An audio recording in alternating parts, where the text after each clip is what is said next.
So hi guys, we're back with another slime video.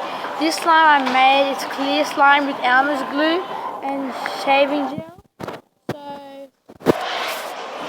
So yeah, it's pretty good. It's actually pretty good. So and this one this one I made, but we use black food coloring and brown. This one's like kind of more softer. And they make more noises, crackling noises. So this one's more softer. But this one, it's pretty hard, but it sticks better when you do this. But this is easy to do it. It's really easy. See my slime?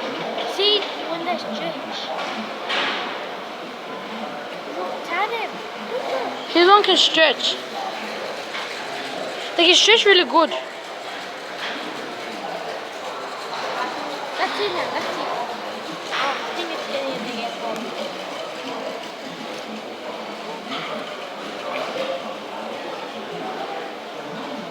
How did I twirl?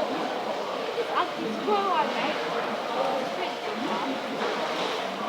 It's really pretty good. But my brother's one here can stretch.